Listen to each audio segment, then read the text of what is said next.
Good morning, students. Today, welcome to all of you in my YouTube channel. Today, we will solve some problems of Maths, Class 4th, Chapter 6. The name of the chapter is The Junk Sailor. Good morning, बच्चों. सबसे पहले तो आप सभी का मेरे YouTube channel में स्वागत है. आज हम क्लास 4th के मैथ्स का चैप्टर 6 जिसका कि नाम है द जंक सेलर, इसके कुछ प्रॉब्लम्स को सॉल्व करेंगे. बच्चों, मेरे पास इसकी बुक अवेलेबल नहीं है, सो मैं आपको मोबाइल की हेल्प से इसको समझाऊंगा. So first, have you ever met a कबाड़ी वाला a woman who sells junk? This is a true story told by Kiran who has a junk shop in Patna. तो बच्चों, इसमें बताया गया कि कभी आपने किसी कबाड़ी वाले के बारे में सुना है जो कि क्या हो, वुमेन हो, औरत हो, और वो जो कबाड़ वाला सामान है, जो फालतू सामान होता है, उसको बेचती हो. This is true story. ये एक सच्ची कहानी है, टोल्ड बाय किरण, जिसको कि किरण ने कहा गया है, किरण ने बताया है. वो as a junk shop in Patna, जिसकी की जंक शॉप है कहाँ पर, पटना में, जिसके पास जंक शॉप है कहाँ, पटना में. I study in Hindi medium school in my village. वो बोलती हैं कि मैं हिंदी मीडियम स्कूल में पढ़ती थी अपने गांव में. My father wanted girls to study like boys. मेरे पिताजी तो जो हैं वो चाहते थे कि जो लड़कियां हैं वो भी किसकी तरह, लड़कों की तरह पढ़ें. I loved Hindi and science. मुझे क्या क्या पसंद थे, हिंदी और science. But I hated math. मगर मुझे क्या थी, मैथ पसंद नहीं थी. Today math is most useful for my work. मगर आज के दिन मैं जो काम कर रही हूँ उसके लिए मैथ से मेरे को बहुत अधिक क्या है, मेरे लिए हेल्पफुल है. I could never imagine this in this school. मैं कभी नहीं सोच सकती थी कि ऐसा भी होगा अपने स्कूल टाइम में. What about you, do you also find maths difficult. अब इसमें क्वेश्चन आ गया है कि वट अबाउट यू, आपके साथ क्या है, कि आप भी सोचते हैं कि मैथ डिफिकल्ट होती है, तो आप अपने अकॉर्डिंग इसका आंसर लिख सकते हैं. मैंने इसका आंसर मैंने जो दिया है वो इसका आंसर इस प्रकार है.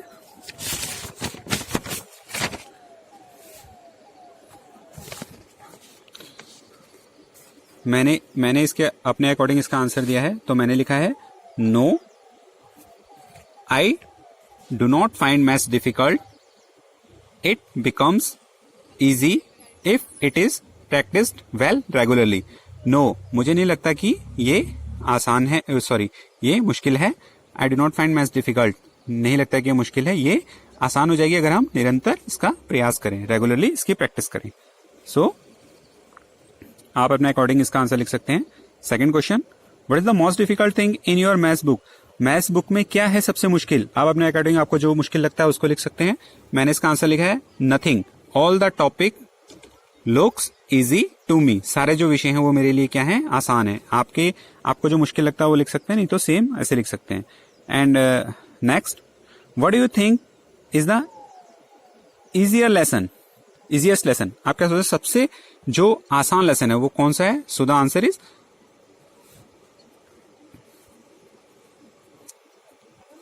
तो इसमें आपका आ जाएगा, all lessons are of equal level. सारे जो लेसन हैं वो इक्वल लेवल के हैं. मैं समझ पा रहे, लेसन एक जैसे हैं. अब आपके अकॉर्डिंग जो है आप उसको लिख सकते हैं. Next, when I was young. मैं जब क्या था, I was young, my father died in an accident. वो कहती हैं कि जब मैं छोटी थी तो मेरे जो पिताजी हैं वो क्या हो गए थे, मतलब उनकी डेथ हो गई थी एक्सीडेंट में. So my mother worked as a servant in some houses. तो मेरी मम्मी को क्या करती थी, कुछ घरों में सर्वेंट जो नौकर होते हैं उनका काम करती थी. We had a difficult time. ये हमारे लिए बहुत ही क्या था, मुश्किल वक्त था. I had to leave school after class 8th के बाद मैंने स्कूल क्या कर दिया था, छोड़ दिया था. I wanted to study more but my mother got me married. मैं और पढ़ना चाहती थी मगर मेरी मम्मी ने क्या कर दी, मेरी शादी कर दी. My husband family lived in a mud house. जो मेरी हस्बैंड की फैक्ट्री थी वो क्या रहती थी, बहुत ही जो क्या होते हैं, मड हाउस, जो छोटा वाला घर होता है, उनमें रहते थे. This his 2 brothers and his sister did not go to school. He had a tea stall. वो क्या बोलते हैं कि जो उनके जो छोटे 2 भाई थे और जो बहनें थी वो स्कूल नहीं जाती थी, और उनकी क्या थी, एक टी शॉप थी, चाय की दुकान थी. So find out how much for a cup of T. अभी आप इसमें बताना है कि एक कप ऑफ टी के बारे में, कॉस्ट के बारे में आपको पता करना है। एट ए टी स्टॉल जो रेडी लगाते हैं उन पे एक मतलब जो कप ऑफ टी हो कितने की मिलेगी, और एट ए होटल में कितने मिलेगी। तो बच्चों आप इसमें अपने अकॉर्डिंग लिख सकते हैं, अपने आसपास देख सकते हैं टी स्टॉल पे कितने की मिलती है और होटल में कितने की मिलती है। हमने एक अनुमान के आधार पे यहाँ पर अप्रोक्सीमेटली यहाँ लिख लिया है। ए टी स्टॉल पे कितनी मिलेगी, cup of tea cost rupees 3 rupees, 3 रुपए की मिलेगी। और होटल में ज्यादा की मिलेगी, कितने की मिलेगी, एक cup of tea cost rupees 5 rupees. So आप अपने अकॉर्डिंग इसको लिख सकते हैं आपके यहाँ जिस रेट पे मिलती है। If a person who runs A tea stall earns rupees 30 in a day, how much will he earn in 10 days. बच्चों यहाँ ध्यान देने वाली बात है, एक पर्सन जो एक आदमी है वो क्या करता है, टी स्टॉल चलाता है, वहां से उसको 30 रुपीज की अर्निंग होती है, 30 रुपए वो एक दिन में कमाता है। How much will he earn in 10 days. बेटा जो इस टाइप के सम्स होते हैं इसमें हम इक्वेशन बनाते हैं तो हमको ये देखना है कि हमने इसमें करना क्या है, गेन मतलब इसमें जो आंसर है वो क्या निकालना है हमने। So how much will he earn in 10 days, तो हमने क्या निकालना है, रुपीज निकालना है। हाउ मच रुपीज लिखा है, तो जब हम इक्वेशन बनाएंगे जो हमें गिवन है उसमें रुपीज को लिख देंगे लास्ट में, जो हमें निकालना है उसको लिख देंगे लास्ट में, और जो नहीं निकालना है उसको लिख देंगे पहले। तो इसमें हमने क्या निकालना है, रुपीज निकालना है, और हमें गिवन क्या है, अ डे। तो he earns money in a day, ठीक है, इन 1 डे, या ऐसे लिखते हैं in 1 day he earns equal to rupees 30। So he earns in 1 day rupees 30। उसके बाद 10 डेज में निकालना है ना कितना मिलता है, तो ही अर्न्स इन 10 डेज। अगर यहां पर हम इक्वेशन बनाते हैं, यहां पर इट इज लेस देन, अगर ये यहां पर इससे कम होता है और यहां पर ज्यादा होता है तो उसके लिए हम मल्टीप्लाई करते हैं, और मल्टीप्लाई किसको करते हैं, जो यहां पर होते हैं और यहां पर होते हैं, इन दोनों को आपस में। सो 30 इंटू 10 इक्वल टू 300 रुपीज। तो इसका क्या आंसर हो जाएगा, 300 रुपीज। वो कितना करेंगे, 300 rupees. And in a month, अब सेम ऐसे ही अगर हमें डेज गिवन है तो मंथ का डेज निकालेंगे, 1 month equal to 30 days. So he earns in 1 day 30 rupees, he earns in 30 days. 30 days 1 month में 30 डेज होते हैं, इसलिए 30 डेज का कर लिया हमने। देन यहां पर भी कम है और यहां ज्यादा है, so 30 into 30 equal to 900 rupees. So the answer is 900 rupees. How did you get the answer, discuss करिए इसके बारे में जो अभी हमने किया है। I thought of starting my own business. I thought I should open a bangle shop or a tailor shop, but my uncle said that we could earn a lot by opening a junk shop. मैंने क्या सोचा कि मैं अपना कोई नया business start करूं। मैंने सोचा कि मुझे बैंगल शॉप चूड़ियों की दुकान या टेलर शॉप दर्जी की दुकान खोलनी चाहिए, बट मेरे अंकल ने, मेरे चाचा जी ने बताया कि हम एक जंक शॉप कबाड़े वाले की दुकान खोल के बहुत ही अधिक पैसा कमा सकते हैं। In 2001 my mother in law and I opened a junk shop. In 2001 में मेरी मदर इन लॉ जो मेरी सास थी और मैंने एक जंक शॉप, एक कबाड़ी की दुकान खोली। We took a loan of rupees 8,000 for this shop. हमने इसके लिए 8,000 रुपीज लोन लिया। अब देखिए नीचे क्वेश्चन आंसर है, find out what is a loan. Loan क्या होता है। Have you ever heard of someone taking a loan. आपने सुना है क्या किसी ने लोन लिया है, उधार लिया है। लोन क्या होता है, जब हम बैंक या किसी अदर पर्सन से कुछ पैसे लेते हैं तो उसे लोन कहा जाता है, और उसके बदले में हम उससे कुछ ज्यादा उसको वापस कर सकते हैं। जैसे हमने अगर कहीं से 1,000 रुपीज लिया और 1 मंथ के बाद हमने उसको वापस किया तो हम 1,050 रुपये वापस करेंगे, तभी तो उसको भी फायदा होगा कुछ, तभी तो वो भी हमको लोन देगा। सो आपने क्या सुना है, फॉर व्हाट और कैसे। सो द आंसर इज यस, सुना है। A person took a loan for his business. सुना है मैंने, पर्सन किसी आदमी ने एक लोन लिया, किस लिए, अपने बिजनेस के लिए। कभी कभी अपने बिजनेस के लिए लोन लेना पड़ता है, आदमी के पास पैसे नहीं होते हैं और उस बिजनेस को चलाने के लिए लोन लेना पड़ता है। जब प्रॉफिट होता है तो उस लोन को वापस दे दिया जाता है। How much loan was taken, कितना लिया आप देख सकते हैं। अब मैंने लिखा है 50,000, ऐसे आप लिख सकते हैं अगर आपको पता है किसी ने कुछ लिया है तो। So next, how much money was paid back. अच्छा 50,000 का उसने लिया और बैक कितना किया।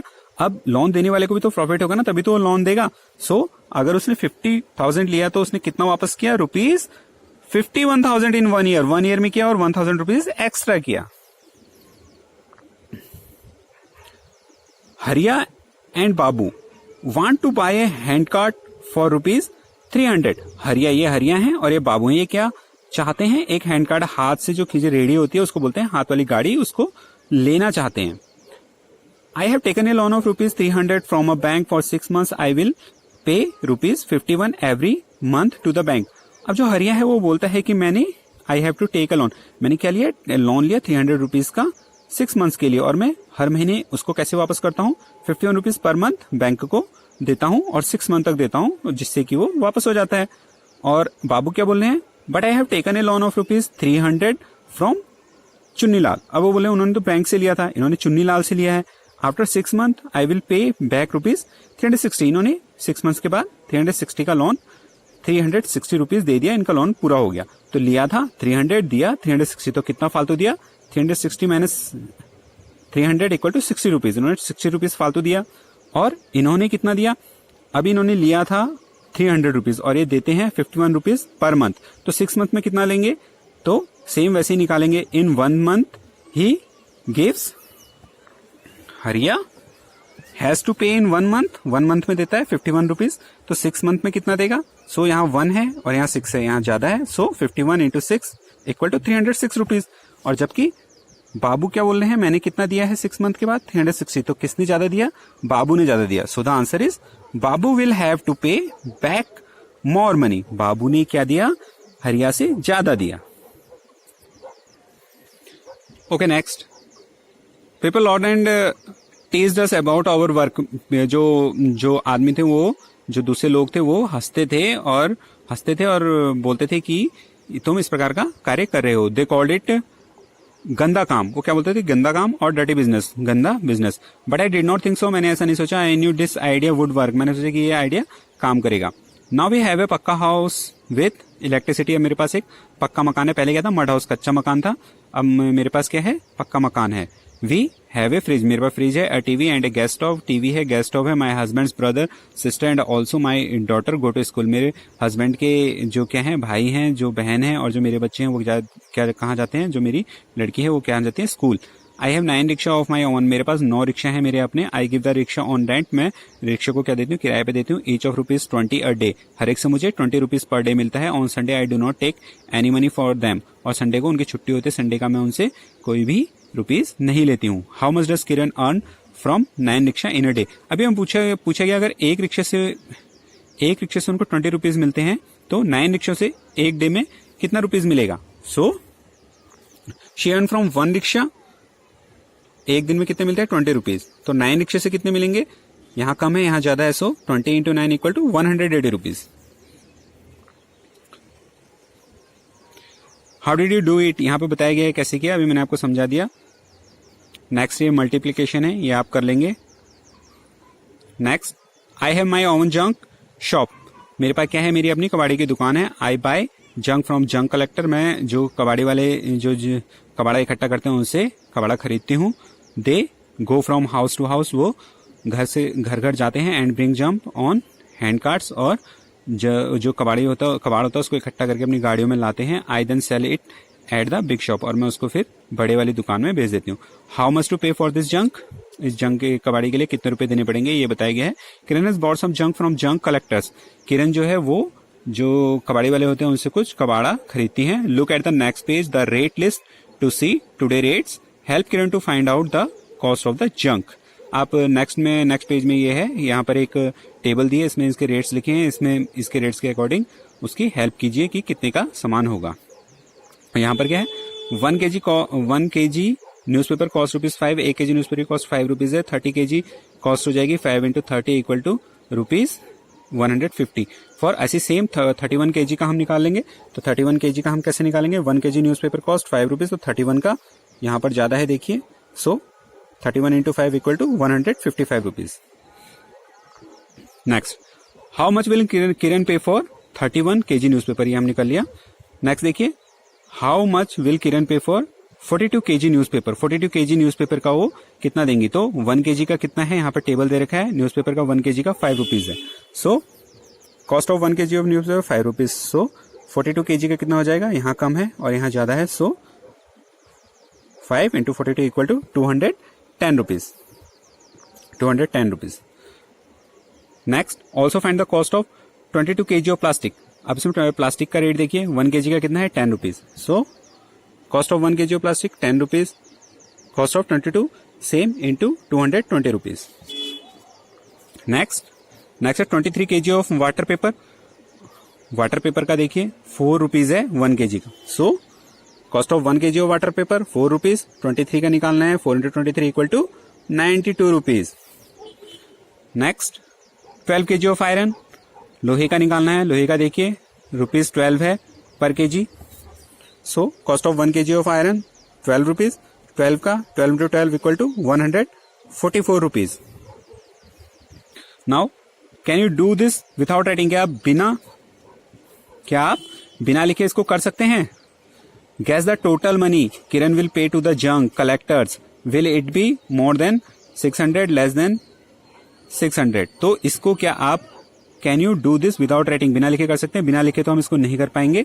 इसको हमको पहले जितना जितना निकाला है उन सबको कैलकुलेट करना पड़ेगा और पता करना पड़ेगा कि वो 600 से ज्यादा है 600 से कम। सो जब हम पूरा कैलकुलेशन करेंगे तो हमारा 666 आ जाएंगे। So we can say that it is more than 600 rupees. Okay students, you can write down all the solutions in your notebook and send me your solution. If the video is helpful to you, please like and subscribe my YouTube channel. Thank you.